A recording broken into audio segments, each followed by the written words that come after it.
In today's video, I'm going to show you how I can do a lookup in Google Sheets based on multiple values. For example, I want to look at the last time that NVIDIA's stock fell within a range of $95 to $100. So I pulled up its stock history using the Google Finance function. So going back to 2023 up until today's date. And so what I want to do is see when the last time that criteria is met where it fell within a certain range.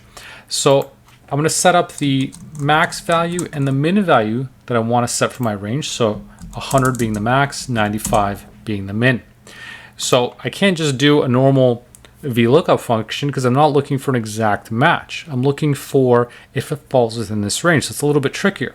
But here's how I can set that up. I'm going to use the maxifs function in Google Sheets. And what that allows me to do is extract the largest value. And that's going to be in column A, where I've got my dates, because the larger the dates, the more recent they are. So that's why I'm using the max function there. And I'm also utilizing if statements, basically setting criteria here to say, if the criteria matches this, then pull that maximum value based on those criteria. So my criteria is going to be in column B.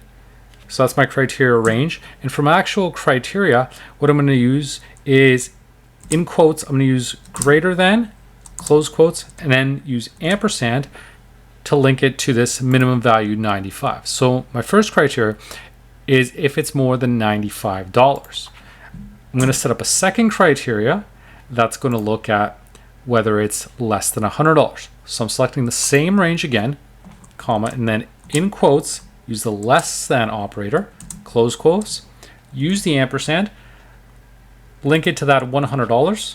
And now if I close this out, I'll get a value of whatever this is, but this is a date format. And if I change this from the default number format to a date, I'll see that it says April 22nd, 2025.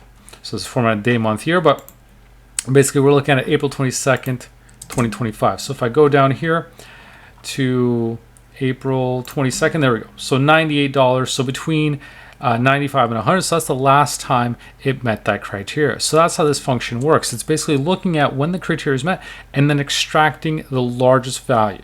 So that's the key component of that max if statement. It's using the max function to also pull in the largest value, not simply whatever value reaches that criteria. It's looking at the maximum value within this range, the last time that I met this.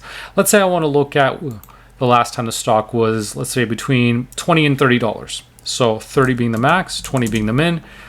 We've got May the 16th, 2023. So we go right around May the 16th, there we go. So the last time it was between 29 or just under $30. So it's not precisely $30, and that's really dependent on the range that I'm setting in. I can modify this by just changing these values here to whatever range that I want. So the maxifs function looks at the most recent date. But what if I wanted to look at the first instance in the range? So right now it's basically searching, it's as if I was searching from the most recent to the oldest, working from bottom up. But let's say I wanted to go in the reverse order. What I could do is copy this function, copy this formula, and paste it below. But instead of max, I'm going to type in min. So minifs. So it's going to do the exact same thing, but I'm going to get a very different result just because it's going in the different direction, the opposite direction. So January 27th, 2023.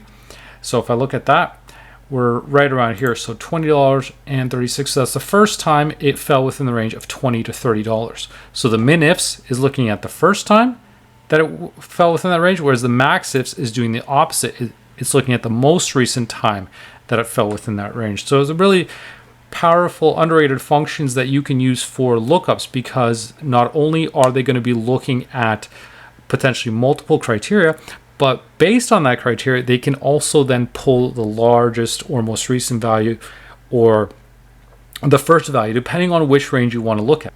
So as you can see, these are some pretty powerful functions that can allow you to do a lookup that's much more useful than just a simple VLOOKUP or XLOOKUP function might allow you to do. So that's all for this video. If you did like it, please make sure to leave a like and subscribe for more videos. Thanks for watching.